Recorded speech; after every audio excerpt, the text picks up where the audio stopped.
కాదే నువ్వు వెళ్ళిన పని ఏమైంది? నువ్వు చెప్పినట్టే ఆ సత్తముట్టే తిన్నానే చిత్తకబాదే వాళ్ళ సర్వస్వాన్ని కొల్లగొట్టుకొచ్చాను బాబా. ధనముందన్న అహంకారంతో కళ్ళు మూసుకుపోయిన వాళ్ళ సర్వస్వాన్ని దోచుకొచ్చావు. అంటే వాళ్ళిప్పుడు నడి బజారులో బిచ్చమెత్తుకోవలసిందే.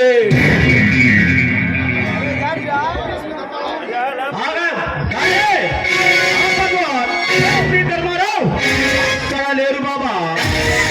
అంటే మృత్యుదేవత వారిని ఇంకా వరించలేదన్నమాట. ఎక్కడికి వెళ్ళారో తెలుసుకుండావా బాబా? ఎక్కడికి వెళ్ళారట? తెలంగాణ రాష్ట్రానికి ముఖ్యమంత్రి కావాలని కోరిక కలిగిందట. ఎమ్మెల్యే సీటు కోసం ఢిల్లీ వెళ్ళారని రేపు మాపో వస్తాడని తెలిసింది బాబా. వాడు రౌడీగా ఉన్నప్పుడే ఈ రాష్ట్ర ప్రజల రక్త మాంసాలని పీల్చి పిప్పి చేశాడు. వాడు గనక ఈ తెలంగాణ రాష్ట్రానికి ముఖ్యమంత్రి అయితే మన రాష్ట్రాన్ని పరాయి దేశాలకు అమ్మగలడు. వాడు ఎక్కడున్న పట్టి బంధించి మన రహస్య స్థావరంలో పడవే. దిక్కుల అడ్డు నిలిచిన అభిసురుడు ఇట్ల పొడిచిన ఏకమయ ఈ భగవాన్ ఈ కాళిదాస్ ఆడిన మాట తప్పడు. కాలే అంతటి సమర్థుడు అని నాకు తెలుసు. కాలే అతి చాకచక్యంతో ఈ కర్తవ్యాన్ని నువ్వు నేర్చుకొచ్చుకొని ఈ బాబాకి తగ్గ శిష్యుడు అనిపించుకో. ఈ నవరాత్రి పరిస్థితులలో నన్ను చేరదీసి ఆదరించి పెంచి పెద్ద చేశావు. 1000 జన్మలెత్తినా నీ రుణం నేను తీర్చుకోలేను బాబా. రుణాలు బంధాలు అనుబంధాలు అనుకుంటూ కాలాన్ని వృధా చేయడం నాకు ఇష్టం లేదు. గారు ఎక్కడున్న పట్టి బంధించే వారి తల నరికే వారి శిరస్సును నా భవనము ద్వారానికి వేలాడ తీయాలి. బాబా నేను ఒక విషయం అడుగుతాను, చెప్తావా? అడుగు. కానీ నీకు కాక మరెవరికి చెప్తాను బాబా? ఆ భగవాన్ గారిపై నీకు పరికారం ఎందుకు బాబా? ఆ విషయాన్ని గురుత్వాత్ర నన్ను అడగదు. ఆ విషయం తలుచుకుంటేనే గుండెలోని అగ్ని జ్వాలలు మహాజ్వాలలుగా మారి పగ మండే మంటల్లో అన్ని ఆవులు చేయాలనిపిస్తుంది.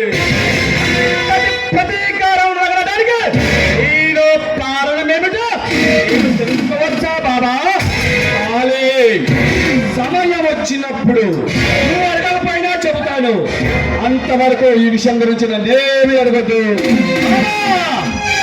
ఈ మనసును కష్టపెట్టే విషయం నేను ఎప్పటికీ అడగను. ఇప్పుడు నా కర్తవ్యం ఏమిటి బాబా?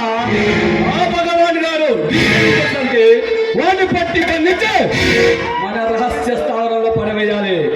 ఇదే నీ కర్తవ్యం. కానీ యమకింకరుడులా వాళ్ళని కర్తవ్యాలు నెరవేర్చడకు ఆరసిస్తున్నాయి. బయలుదేరుతున్నా బాబా. పలనాటి బాలచంద్రుడు వారసత్వాన్ని నింపుకొని యుద్ధ రంగంలో అభిమన్యుడిలా విరుచుకుపడి అప్పులుగడ్డపై పుట్టిన తారాయనరా శత్రువుల తలలు ఛేదించుకొనిరా.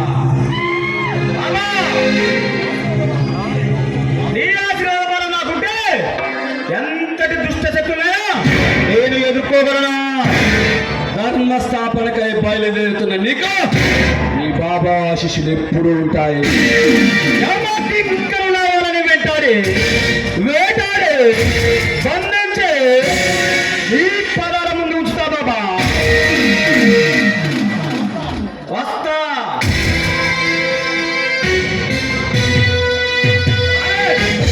కాదు ఇంతకి ఈ చేతికి గాయం అంటే బాబా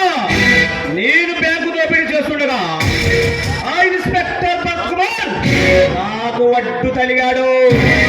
అతని ఎదుర్కొనే ప్రయత్నంలో నా చేతికి చిన్న గాయమైంది బాబా. ఏమిటి? ఇన్స్పెక్టర్ భరత్ కుమార్ నీకు అడ్డు తగిలాడా? అంతే కాదు బాబా, బందిపోడైన రుద్రమాయుడు మొదటి జిల్లాలో భయంకర యుగంధర్ను పట్టి ప్రభుత్వానికి అప్పగించాలని సవాల్ చేస్తున్నాడు బాబా. కాదే, ఆ ఇన్స్పెక్టర్ గారికి మనమేంటో మన శక్తంతో ఒకసారి రుచి చూపించిరా. అలాగే బాబా. కాదే, యుగంధర్ని భయంకరి కూడా తోడుగా తీసుకెళ్ళు. అలాగే తీసుకెళ్తాను బాబా. ఏ భగవాన్, ఆనాడు ధనముందన అహంకారంతో రోడ్డు చేసి